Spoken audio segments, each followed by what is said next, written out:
Welcome to the wonderful world of Waikato Sheds. You're here with Mark, the builder. You may have seen me on a few videos, but you'll be seeing a lot more of my face. I do building with a lot of the crews and other work for them and run around and drop stuff off. So you'll see me on site and out and about. Today we're here on this new build. It's a 9 meters by 30 meter shed with a lean-to onto one side of it, and it's going to be a really special shed, 4 meters to the knee. And let's have a look around. What we've got when we first come in is sloping rebates being formed, and be able to drive into here into your big nice shed. Like all our sheds, we clear span. We've just had the concrete poured last Tuesday, and the build crew, Ryan Billings and his crew, are here starting to do the build.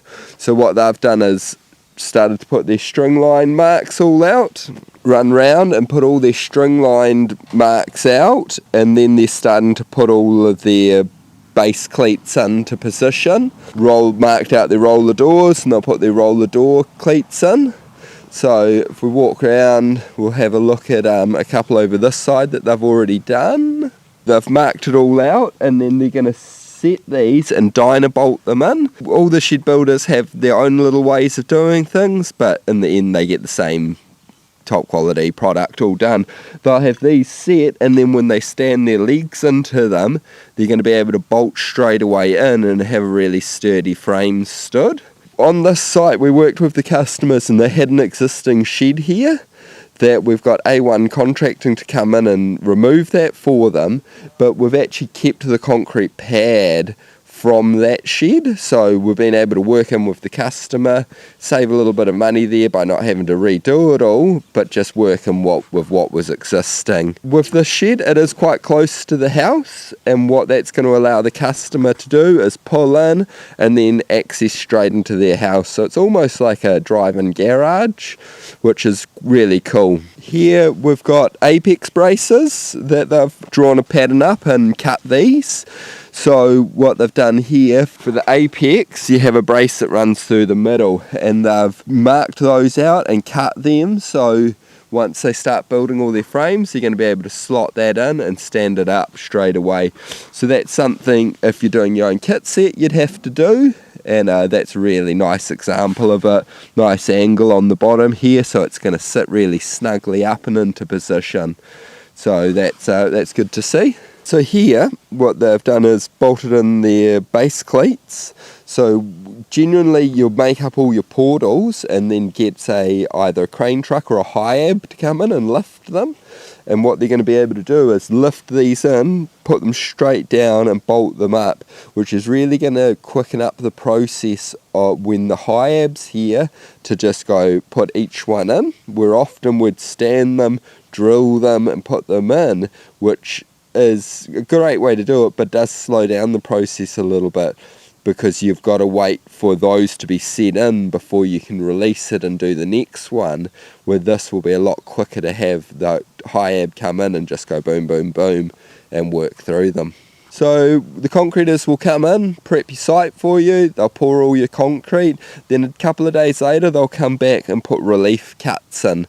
So they'll come in with a concrete saw and do relief cuts, and what this is as concrete dries out over time, you do get cracks can form, and these are made so genuinely the crack will form within those lines and not elsewhere. It's really important. In winter it's quite good, it's always raining, so it keeps your pad wet, but after you've laid a pad you want to try to keep as much moisture on it as you can, so as the concrete's curing it's sucking in that water and it's less likely to get cracks in it. 30 meters, as I say, by 9 meters, and then this lean-to on the side here is 6 meters, and they've built up all their legs here. So these are going to be for the legs along the end here. We've had power cable running to position here. That's obviously an old power cable, but the concreters have just run that in so we can put power up and into the building. So it's really coming along nicely and looking good. It's going to be exciting. This one's just down the road from us, so we'll be doing a lot of filming here and really step by step going through the whole process of the build.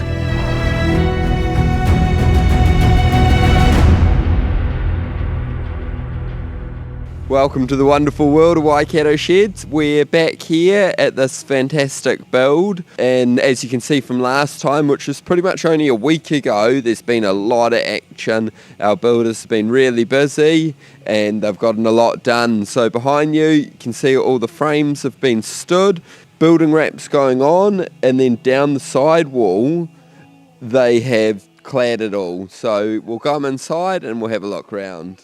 So now we'll come inside. They've gotten all the portals stood the whole way with top hats on, knee braces in, and apex braces in, and Watergate paper on the sides. So the Watergate paper's there just to add an extra layer of protection for water and for condensation. Also strap bracing on a couple of bays that have needed it, and fly bracing all in. So it's looking really sharp and really good. Quite a lot of rows in this one for high wind zone, so really strongly built there. You can see what they've done here. It's just put a little temporary brace on. This steel is very strong, but it will tend to bow a little bit, so they've gone and held them nice and straight and just attached those. So as they put all the tin on, the tin will then hold all their lines perfectly straight.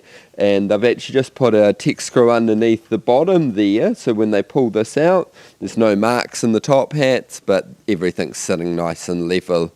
Obviously what they've done is stood all the frames. Now they've started to clad it all. They've got the scaffolding up all around it, and then when the weather's right, no, wind is the big issue, they'll lay the building paper and start doing the roof on this one as well. Imagine they probably either you'll high ab your sheets up and lay it, or a couple of people and you can pass your roofing sheets up and lay those as you go. What's awesome on a big job like this is obviously it's bigger, so it takes a bit longer, but you've got the room on the pad to have things like your gutter, building paper and everything all round, which is really good. Each of these have got their fly braces in, so they've put the fly braces on every second one, and then the same running through the top of the roof there. So this shed's just a big long straight gable, 9 metres wide by 30 metres long, and then it has a lean-to at the side, which is, I would say, about 6 metres by 3 metres, or a little bit, something like that. And what they're going to have is a PA door through here. So just a little PA door come through here, and they're going to run a home business on this side. They stage houses, so they've got to have all this room to have all of the furniture for staging houses. Instead of having to pay a commercial lease somewhere else, they've actually decided, hey, let's build ourselves an asset on our own land, and then I imagine, you borrow a bit of money, build your own asset, and then you're paying that off. So long term, it's win-win. It's easier to access everything when you need it, but it's also going to make you money in the long run. So that's awesome. So that's this side, and then over on the lean-to side, they're going to have a roller door put in. I imagine in here you have your ride-on lawn mower and home gym or something like that, man cave maybe an area for the kids. So yeah, it's really awesome. It's really going together quite well, and look forward to coming back and seeing them as they put the roof on and finish everything else up.